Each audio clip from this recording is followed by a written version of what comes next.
Es muy conocido el dicho popular que cita: el que vive confiado, muere traicionado. Y muy tarde entendí que ese refrán tiene toda la razón. Es muy común, incluso al día de hoy, y muy en especial en las ciudades pequeñas del interior de la República Mexicana, que existan personas que tienen la idea de que la familia es lo máximo, que hay que dar todo por la familia, que debemos estar unidos y cosas por el estilo. Yo no estoy de acuerdo con eso. No me condenen sin antes conocer el motivo.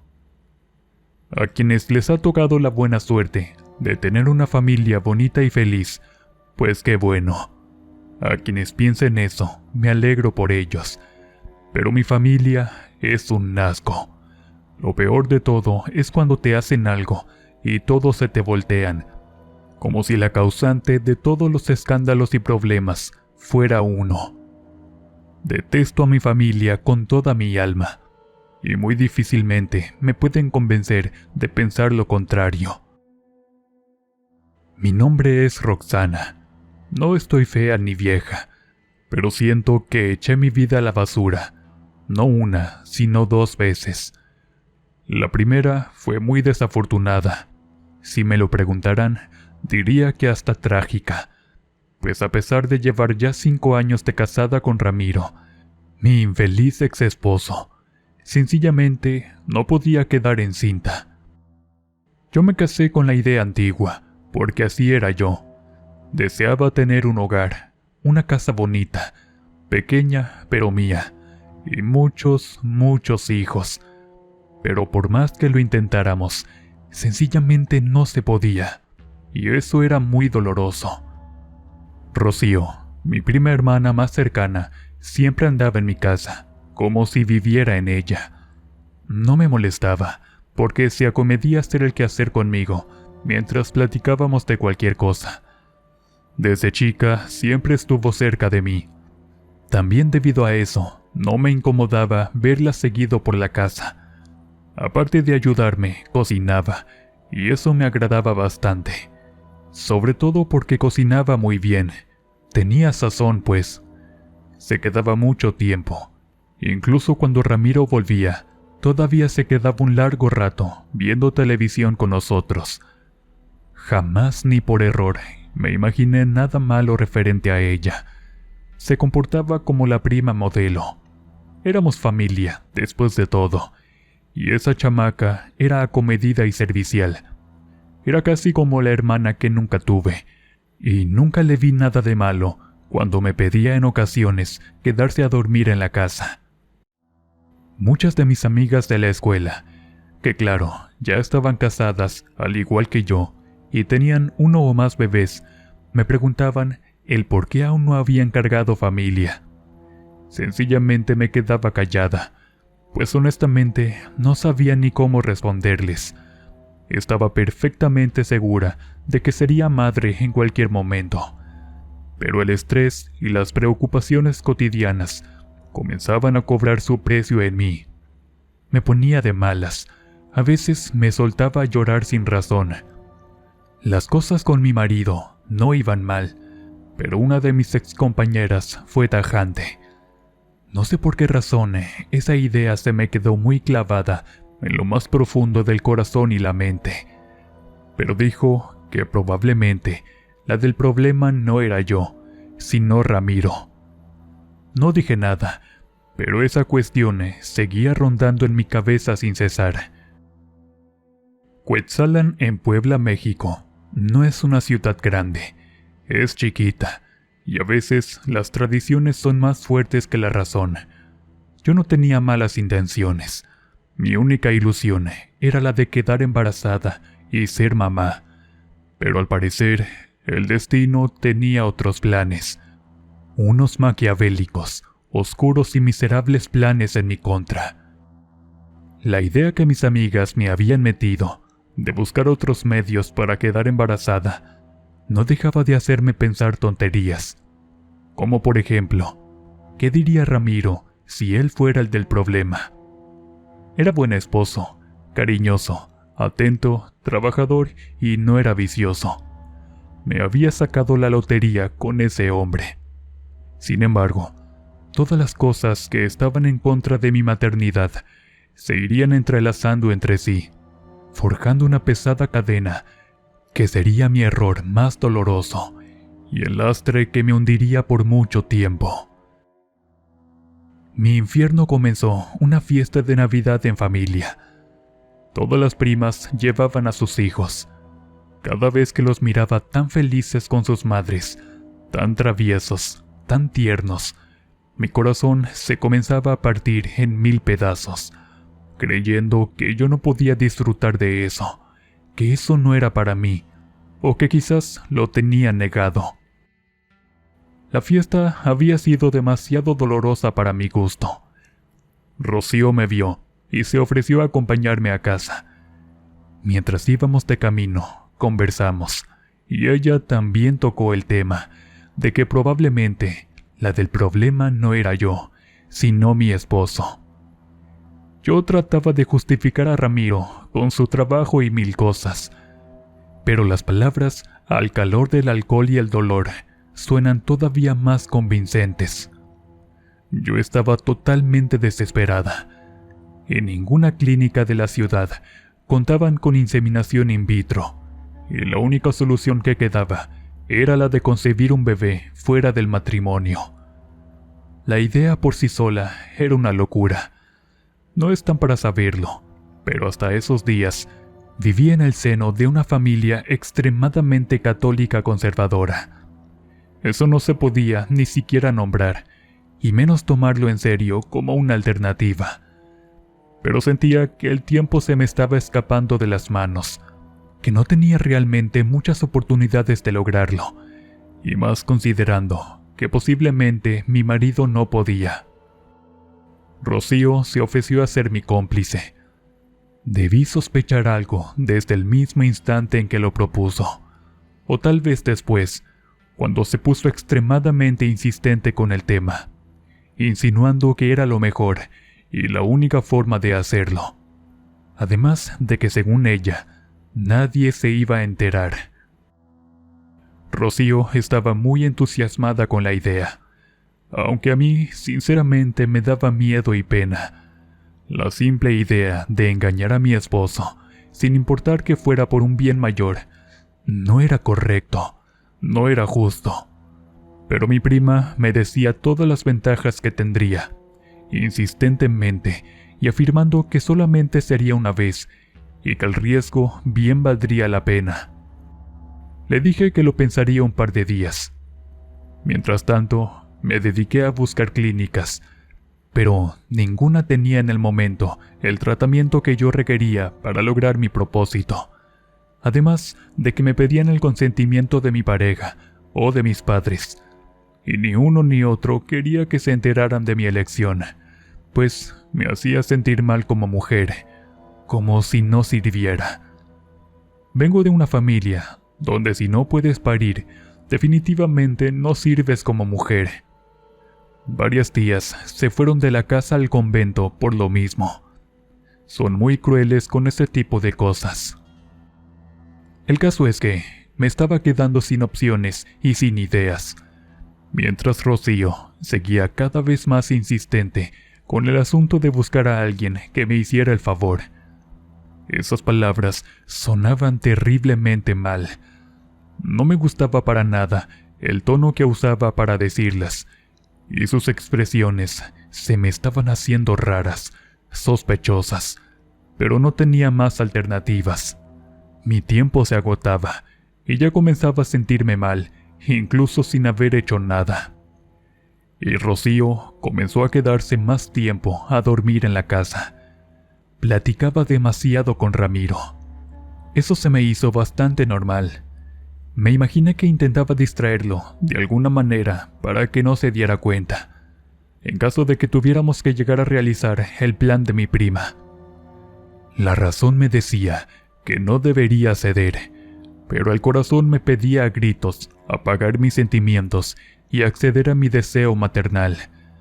Me sentía y realmente estaba acorralada. Todas las visitas a las clínicas fueron en vano. Ninguna accedía a mi pedido sin los requisitos de las firmas o la presencia de los familiares. Eso era un rotundo no. De haber sabido las terribles consecuencias de ese miedo, nada de lo que vino después habría pasado. Y probablemente habría sido más sencillo.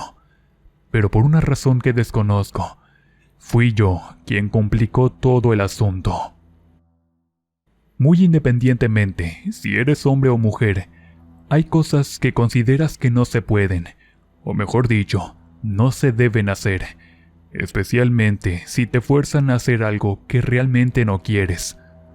La cruda moral posterior a los eventos es peor que los actos cometidos en sí, porque a pesar de todo, el único culpable de todo siempre terminará siendo tú. Ese día resultó catastrófico desde el comienzo. Rocío fue muy astuta. Lo planeó todo con mucho cuidado. Incluso que la persona elegida, Arturo, fuera alguien muy parecido a mi esposo, para no levantar sospechas cuando el niño naciera. Según ella, era la manera de asegurar que Ramiro no lo rechazaría al nacer. Y dicho y hecho. Me conectó con Arturo. Nos vimos un par de veces antes de acordar la hora y el lugar. El chico era muy amable, atento, un poco más joven que yo. Era perfecto. El parecido con Ramiro era asombroso, pero el color de cabello era diferente. La idea era solamente lograr que me pudiera ayudar con mi terrible problema, y hasta ahí. No estaba planeando nada serio ni formal. Solamente el acuerdo en que quedamos y adiós. Jamás nos volveríamos a ver. Para serle sincera, estaba aterrada. Tenía miedo y me sentía terriblemente mal, pues le sería infiel a mi amado esposo. Nunca ni por error había volteado a ver a otro hombre en mi vida. Por eso me sentía tan mal. Pero a pesar de que se trataba de algo que creía que era mi derecho como mujer, me aguanté y finalmente me fui con el que se llamaba Arturo. Como dije, fui a lo que fui. No lo disfruté ni nada. Me dejé llevar y que hiciera lo que tenía que hacer. Eso era todo. Pero al ver que me sentía tan mal, muy amablemente comenzó a conversar conmigo. Ni siquiera nos conocíamos. Apenas si sabíamos nuestros nombres, pero algo que dije hizo que su semblante cambiara terriblemente. Ramiro, el nombre de mi esposo, lo puso pensativo. Creyó que no se relacionaba, pero comenzamos a atar cabos.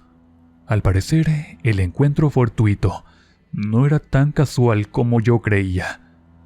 No me dio tiempo de nada, cuando las puertas de ese motel comenzaron a retumbar, como si la judicial viniera por un peligroso criminal. Ni Arturo ni yo tuvimos tiempo de nada. Era Ramiro, mi madre, mis tías y varias primas, todas encabezadas por Rocío. Se los dije, nadie me quiso creer que Roxana era una maldita zorra. El mundo se me vino encima. La mirada de odio de todos se clavaba como espinas en la piel. Todos me juzgaban. ¿Cómo no habrían de hacerlo si estaba desnuda en un motel con otro hombre? Me abofetearon, me escupieron, me insultaron hasta que se cansaron. Pero lo que más me dolió fue que Ramiro no dijo nada, no hizo nada. Sencillamente se quedó callado, mirándome con desprecio, como quien mira algo putrefacto y repulsivo y no se quiere acercar. Lógicamente me echaron a la calle. No era bienvenida ni en casa de mi madre, ni de mis tías, y mucho menos en la mía. Apenada y todo, tuve que pedirle posada a Lorena, una de mis excompañeras de la escuela. Ella gustosamente me recibió. No pude contener el llanto, y ella me consoló, y ya que estuve más calmada, me pidió que le contara los hechos.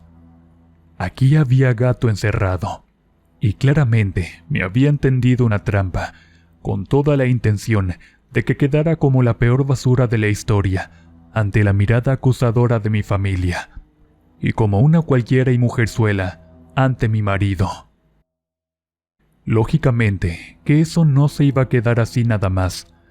Me había convertido en la deshonra de la familia, en una sinvergüenza, en una cualquiera. De ninguna manera podía volver a mi propia casa. Ramiro me había echado. Solo un par de maletas me esperaban en la puerta.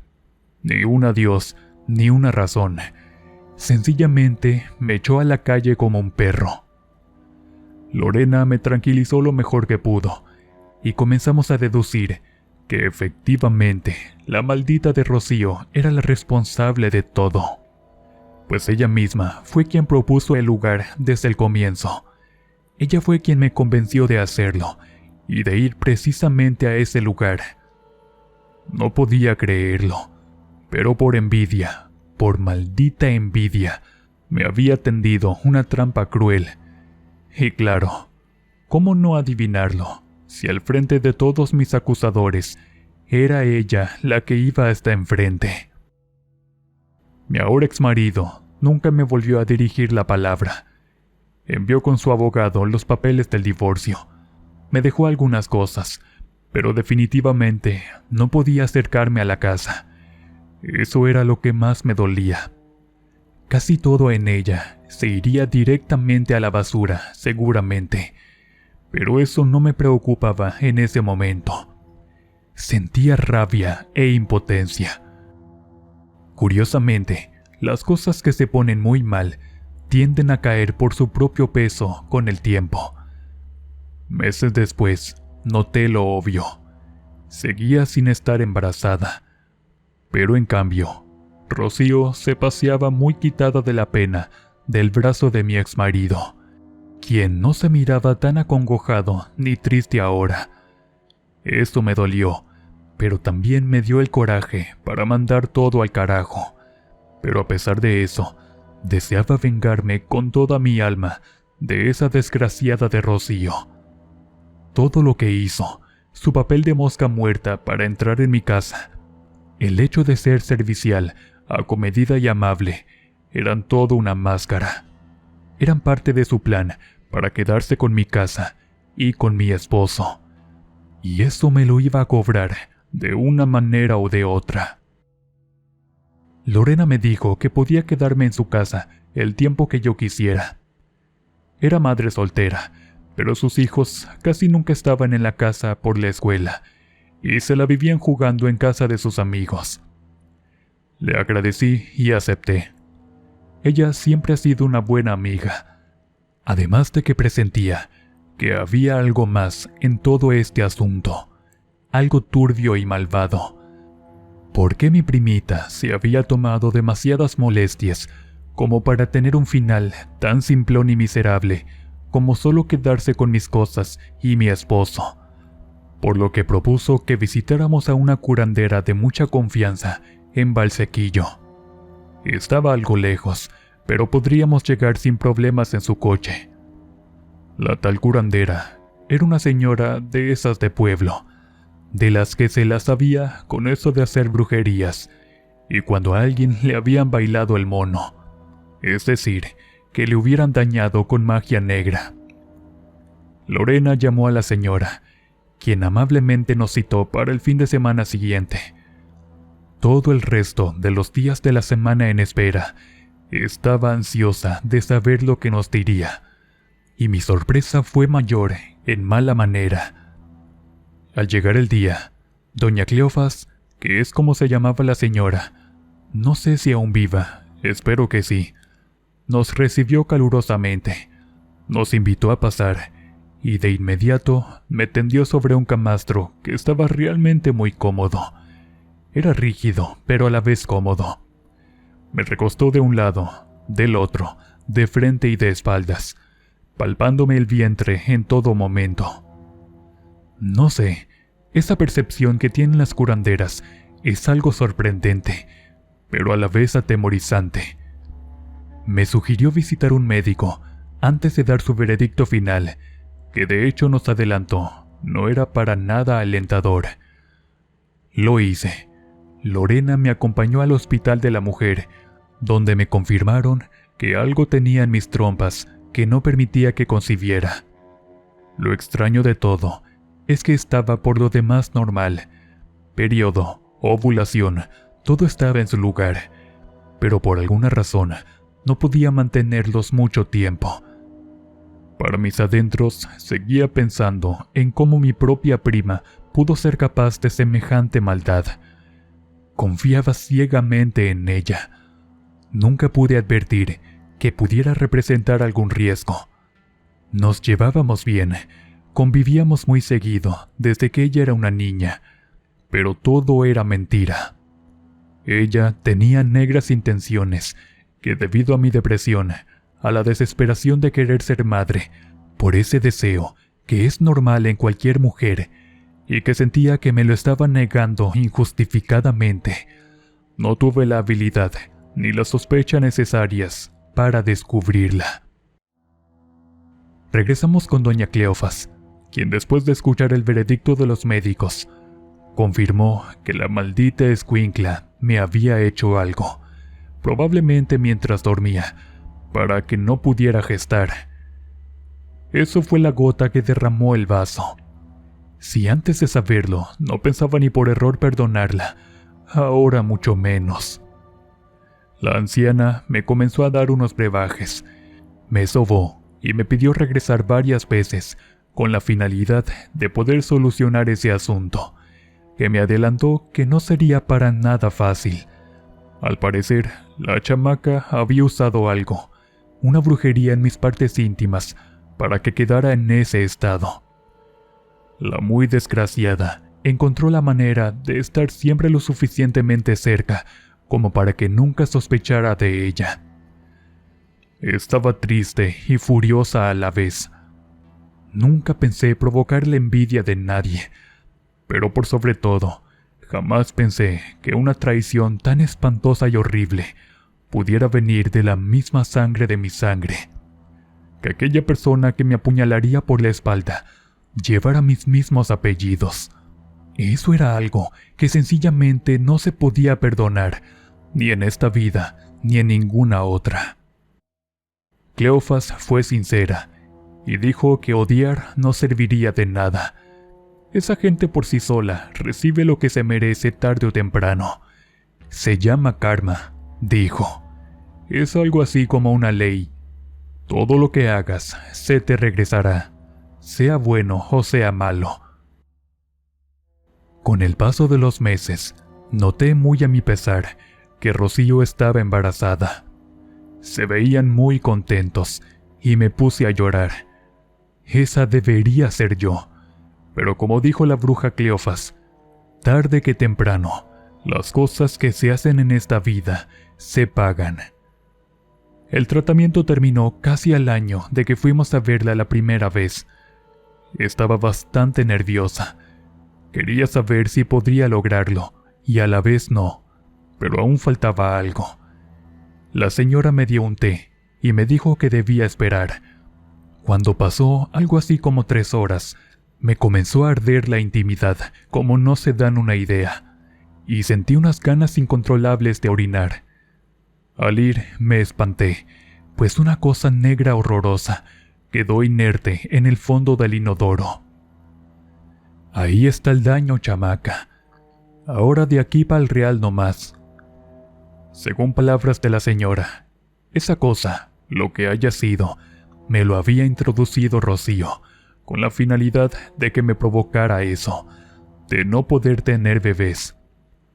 Cuando la bruja mencionó que todo había terminado, esas palabras me dieron esperanza, pero a la vez miedo. Había pasado por un verdadero infierno para poder quedar embarazada, y ahora había algo más. Realmente no deseaba, como dije, estar con nadie más, ni siquiera con Ramiro, aunque eso claramente no iba a poder ser. Le comenté a Lorena acerca de mis planes y mi deseo de intentarlo. Tomé parte del dinero que me dio Ramiro por el divorcio y le pedí a mi mejor amiga que me acompañara a una clínica de la Ciudad de México, donde hice el proceso con ella como testigo. Finalmente, mi pesadilla había terminado. Después de una experiencia tan terrible y horrorosa, tenía la esperanza de poder finalmente ser madre. Los chicos de Lorena accedieron en que me quedara a vivir con ellos cuanto quisiera. La verdad, los veía más como mi familia que a mis familiares de verdad. Las palabras de la bruja Cleofas cobraron sentido más o menos a mediados de año. Tal como ella me dijo, en vez de odiar o desear el mal, dejé que el destino siguiera su marcha. Lamentablemente, para Rocío y Ramiro, las cosas comenzaron a ponerse tremendamente mal, pues no sé cómo o de qué forma esa chamaca caraja había hecho para que sus bebés no se lograran, posiblemente por medio de la comida, o algo así. El caso es que su embarazo no se logró. Lo siento por la criatura, pero tampoco el segundo ni el tercero. Ella misma fue la que hizo esa aberración de embrujo, y posiblemente esas eran las consecuencias de sus actos. Sentía horrible. Yo habría amado mucho a esos bebés si fueran míos, pero eso no fue lo peor del asunto. Ella lograba quedarse embarazada unos meses, y posteriormente su cuerpo terminaba por rechazar el producto. Sentía un poco de lástima por ella, pero en una ocasión en que nos encontró a Lorena y a mí, comenzaron a atacarnos diciendo que les habíamos hecho algo, lo que claramente no era verdad. Mi familia, todos ellos, se pusieron del lado de Rocío, y justo en ese momento me deslindé de ellos. No quise saber nada más. La situación había escalado demasiado, y simplemente no quería que nadie saliera dañado. Pero nuevamente, el destino se encargó de poner todo en su respectivo lugar. Rocío no tenía ni una sola pizca de bondad en todo su cuerpo, y menos en su putrefacta alma. Creyendo que quizás podría salirse con la suya para siempre, una vez se descuidó. Fue su propia madre la que se percató de que la muy infeliz, desgraciada y malparida de Rocío tomaba tés abortivos a propósito, con la finalidad de que la familia la cuidara, la compadeciera y la ayudara económicamente siempre. La muy maldita desperdiciaba algo que a mí me había costado tantísimo dolor, sacrificios, humillaciones y miedo a obtener. Lloré de rabia al enterarme. No podía soportar la idea de tanta maldad, de tanta crueldad en un ser humano. No tenía madre lo que había hecho.